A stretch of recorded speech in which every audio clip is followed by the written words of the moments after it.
We recently remodeled the chancel area, and it now includes a communion rail. So now when we go to communion or go to the Lord's table, this past Sunday was the first time we were able to kneel at the Lord's table to receive his body and blood.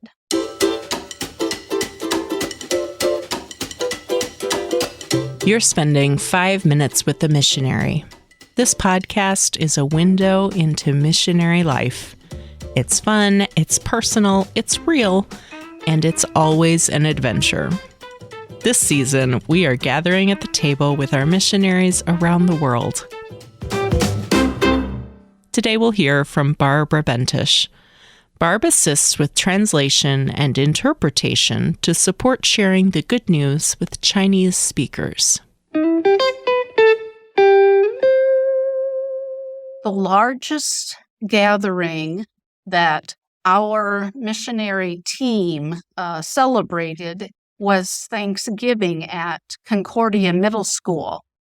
The Concordia Middle School foreign teachers, before COVID, hosted a traditional turkey dinner for all the faculty and families, as well as other friends with their families. It typically was about 75 guests. They began with a bilingual devotion and had activities set up for the kids to play with after dinner. Whenever one hosts a party in Taiwan, it's important to invite people and prepare a lot of food and drink. You need to have slippers near the door for people to put on when they come because they will leave their shoes outside. You also need to prepare small gifts or to send leftovers with the people when they leave. If you go to a Taiwanese family for a dinner, they will have prepared colorful, fresh seafood, fish, and lots of different kinds of vegetables. They will serve that with bowls of rice or fried noodles, and they'll always have a large pot of soup. After the meal, you will be invited into their sitting room, and they will serve tea alongside with plates of fruit and bowls of snacks.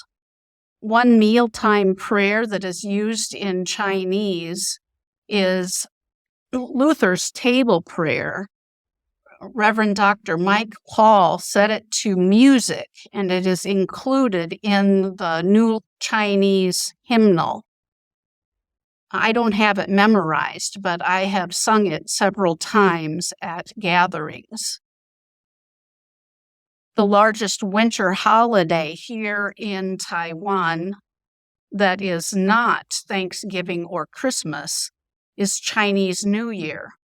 That usually occurs between late January and February, and it is the largest and most important Chinese holiday, similar in importance to our Christmas. It's important for family members even to come from overseas to come home and sit at the table for the New Year's Eve meal.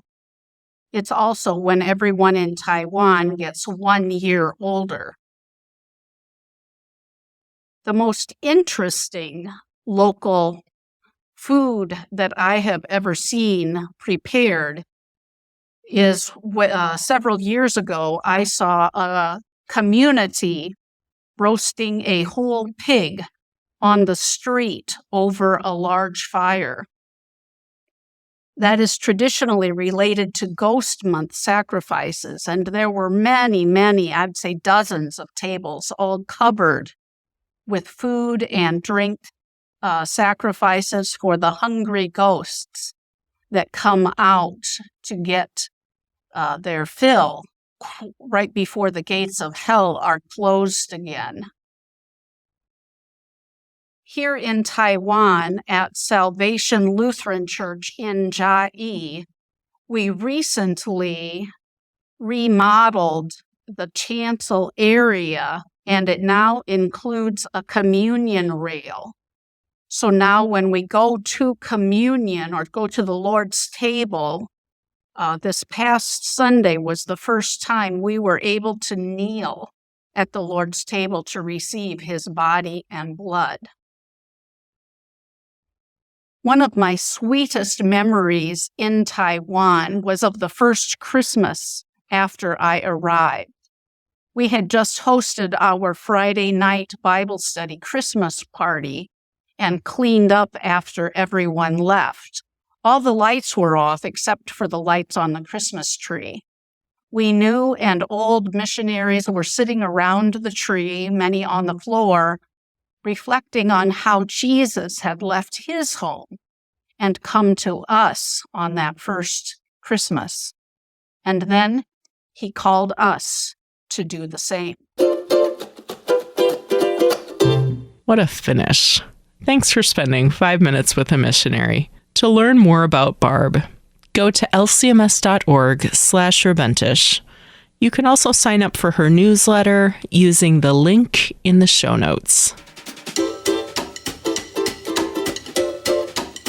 You can find this podcast on kfuo.org/missionary podcast or anywhere you get your podcasts. Have you ever thought about serving as a missionary? Reach out to mission.recruitment@lcms.org to learn more.